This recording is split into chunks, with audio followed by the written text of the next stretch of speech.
Shalom semuanya, selamat Paskah. Hari ini saya ingin membawakan senjata iman yang diambil dari Filipi 2 ayat 2-4 yang berbunyi, "Karena itu sempurnakanlah sukacitaku dengan ini. Hendaklah kamu sehati sepikir dalam satu kasih, satu jiwa, satu tujuan, dengan tidak mencari kepentingan sendiri atau puji-pujian yang sia-sia."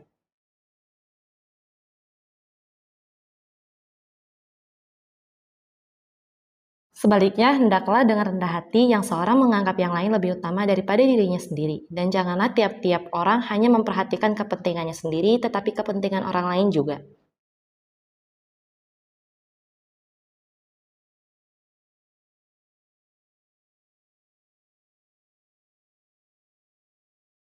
Dari ayat ini, kita belajar untuk rendah hati. Ketika kita menganggap bahwa diri kita jauh lebih penting, kita akan melihat bahwa orang lain sama sekali tidak perlu untuk kita tolong. Dan hal itu menandakan bahwa kita tidak rendah hati. Tapi hari ini, kita ditegaskan kalau kita harus rendah hati.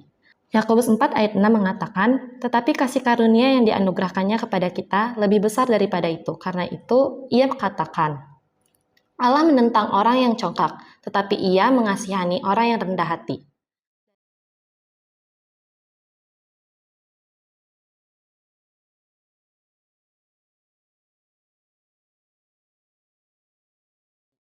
Dari ayat ini, kita tahu bahwa orang yang rendah hati pasti dikasihi Tuhan. Dan orang yang tidak rendah hati adalah kebalikannya, yaitu tidak dikasihi oleh Tuhan.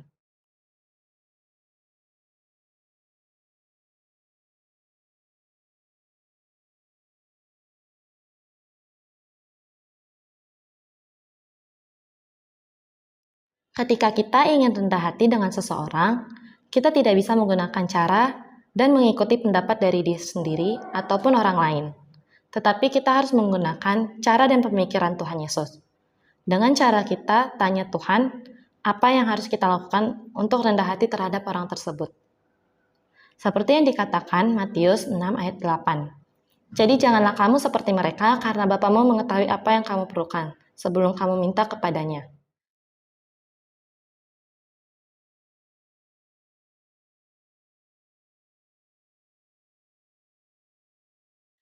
Jadi, dari Matius 6 ayat 8, kita tahu bahwa sebenarnya Allah Bapa lebih tahu apa yang diperlukan seseorang. Sedangkan kita manusia tidak mengetahui semua hal, sehingga kebanyakan hasil dari sok taunya kita tidak membuahkan hasil, dan malah membuat masalah lebih rumit. Nah, ayat penutupnya saya dapat dari Yesaya 57 ayat 15. "Sebab beginilah firman yang maha tinggi dan yang maha mulia, yang bersemayam untuk selamanya dan yang maha kudus namanya. Aku bersemayam di tempat tinggi dan di tempat kudus, tetapi juga bersama-sama orang yang remuk dan rendah hati."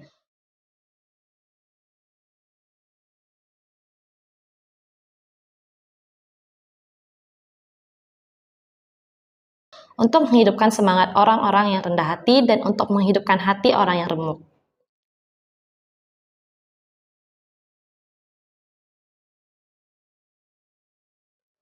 Jadi, Yesaya 57 ayat 15 menuliskan keuntungan kalau kita rendah hati, yaitu Tuhan akan selalu bersama-sama dengan orang yang rendah hati dan akan menghidupkan semangatnya. Dan keuntungan yang lain dari rendah hati adalah ada di Yakobus 4 ayat 6 yang sudah tadi kita baca, yaitu kita akan dikasihi oleh Tuhan. Jadi, kita tidak ada alasan untuk tidak rendah hati. Tadi Filipi 2 ayat 2-4 mengatakan alasan seseorang tidak rendah hati karena dia mementingkan diri sendiri. Sebenarnya, kita tidak perlu lagi khawatir sama diri sendiri. Karena kalau kita rendah hati, Tuhan sudah pasti bersama-sama dengan kita. Jadi kalau kita kesulitan dengan masalah diri sendiri, ada Tuhan di samping kita dan yang mengasihi kita. Jadi kesimpulannya adalah kita harus rendah hati agar Tuhan bersama kita menghidupkan semangat kita dan mengasihi kita. Terima kasih.